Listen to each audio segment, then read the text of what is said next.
Salomlar. Ustoz bayramlaringiz bilan chin qalbimdan tabriklayman.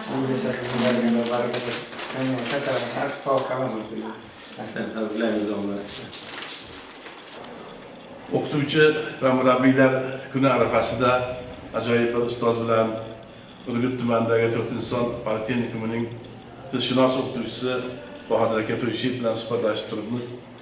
Bahodir aka 45 yildan buyon o'qituvchilik kasbini e'zozlab keladi. Bu kasbning siri, sinoatini, issiq sovug'ini, og'ir yengillarni hammasini hayotda boshidan o'tkazib, kasbni ulug'lab e'zoz topgan insonlardan, ustozlardan biri. Shu prezidentimizni bir gaplari bor.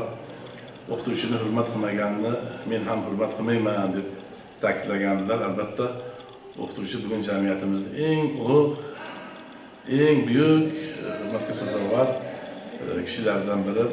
Endi Bahodir aka, keling, shu suhbatni siz o'zingiz faoliyatingiz haqida, mehnat faoliyatingiz davomida erishgan yutuqlaringiz, muammolar o'tgan, albatta qiyinchiliklar bo'lgan va albatta bugun rohatini ham tatib ko'rib yurgan ustozsiz. Shular haqida bir o'rtoqlashib fikrlashsak. Rahmat. Haqiqatan ham bugun ulug' kun, ustozlar bayrami. Ustozi bo'lmagan hech qanaqa kasb egasi bo'lmasa kerak. Vrach bo'ladimi, xushnos bo'ladimi, arxitektor bo'ladimi, hammasini albatta kimdir, qachondir qaysidir ustoz birinchi sinfda partiyaga o'tkazib qo'lga berishga tutgan, unga ilm saboqlarini bergan. Shu uchun mana hozir siz ta'kidlab o'tdingiz, hozirgi yangi O'zbekistonda o'qituvchilarni, ustozlarni kasbiga e'tibor va ularni e'zozlash va ularga ko'rsatilayotgan hurmat, e'tibor, to'g'risini aytsam, mana 45 yillik o'qituvchi faoliyatiga ko'rgan emasdim. Bu ajoyib.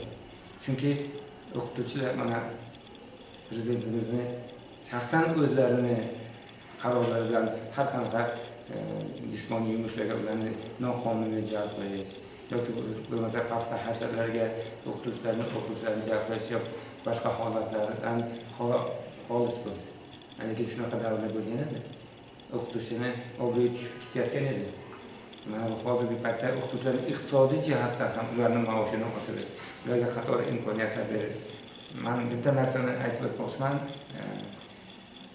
Qaranglar, ertalab kelyapman, yoshgina bolalar qo'liga gul bilan maktabga ketyapti. Birinchi, ikkinchi, uchinchi sinf o'quvchilari to'lqinlanib ketdi. Nima deganda, demak o'sha oilalarda ham o'qituvchiga e'tibor paydo bo'lgani, o'sha bolachalarning ustozini tabriklayman deb gul olib berayotgani o'zi bu o'sha davlatimizda olib berayotgan siyosatini yaqqol namunasi bo'lib, xalqqa o'qituvchiga nisbatan hurmat paydo qilayotganligidan dalolat beradi. Albatta, men ta'lim tizimida 45 yil ishlab, ko'plab shogirdlarga yetkazib chiqardik. Ularning ichida hozirgi paytda 3 ta maktab direktori, bitta vrach bor, yana huquqshunoslik yo'nalishlarida bor. Men hayotim davomida pedagogika sohasini hamma etaplarni bosib o'tdim. Avvalambor maktabga oddiygina maktabga deyiladi, shunaqa bo'lib ishga kelganman. Keyinchalik boshlang'ich sinflarga dars berdim. Undan keyin yuqori sinflarga zam direktor bo'ldim, zavuch bo'ldim, maktab direktori bo'ldim, xalq ta'limi tizimida ishladim.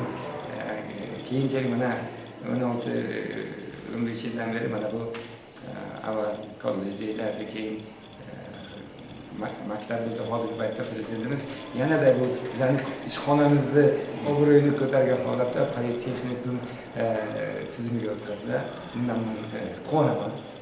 Avvalambor mana sizni sharofatingiz bilan O'zbekistonda qolaversa, dunyodagi shu pedagogika sohasida jonbozlik qilib xizmat qilayotgan o'qituvchilar hammasini bayram bilan tabriklayman. Men o'z tajribamdan kelib chiqib aytmoqchimanki, o'qituvchilik kasbi bu sharafli kasb. Bu kasbda xolis bo'lish kerak, o'z kasbini fidoyisi bo'lish kerak. Xuddi bog'bon daraxt ekib mevasi yaxshi bo'lganini ko'rib quvongandek, o'qituvchi ham o'zi dars bergan o'quvchilarning kamolini ko'rib quvonadi. Buni ta'riflab berishga so'z ojiz. O'zini shogirdlari yaxshi natijalarga erishsa, hayot farovon bo'lsa, o'qituvchining hayotining mazmuni shu. Avvalambor siz shu narsaga e'tibor berib, shu suhbatga chorlaganingiz uchun katta rahmat sizga. Qolaversa, men siz orqali butun O'zbekistondagi ta'lim tizimidagi rahbariyatimizga, qolaversa prezidentimiz o'zlariga chuqur minnatdorchilik bildirib rahmat qilmoqchiman. Hamisha o'qituvchilarga e'zozlar davom etaversin. Alloh qo'llarini qilsin. Yoshlarimizga yangi yo'nalishlar bo'yicha, ayniqsa mana hozirgi paytda internet tizimi, IT tizimidagi qator yangiliklarni shularni o'zimiz ham izlanib, tinmay shuni yoshlarga o'rgatib, onga singdirib borishimiz kerak. Yaqinda men prezidentimiz Amerikaga bo'lganlarini ko'rdim. Boshdan oxirigacha juda bir zavq bilan tomosha qildim. O'zbekistonda bo'layotgan juda chiroyli o'zgarishlarni yoki Amerika Qo'shma Shtatlarini O'zbekistonga 100 milliard dollardan oshiqroq investitsiya kiritayotganligi, bularning hammasi o'zi bo'lmaydi. Buni arkasida juda katta bir qanaqadir ma'noda aytgan yuqori ong, aql kerak. Fidoyilik kerak. Bu narsalarni amalga oshirish uchun shijoat kerak. Men bitta narsani aytmoqchimanki, bugungi kundagi O'zbekiston qanaqadir ma'noda 30-40 yil oldingi O'zbekiston tubdan farqli. Qarang, men Urgutda yashayman. Urgutimizning o'zida 11-12 etajli uylar, qator maktablar, bularning hammasi albatta bizga nima desamki, yanada g'ayrat bilan, kuch bilan ishlashga va hayotimizda faxrlanib yashashga katta imkon beradi. Rahmat. Katta rahmat sizning ishlaringizga, hamisha omad, xayrlar yor bo'lsin.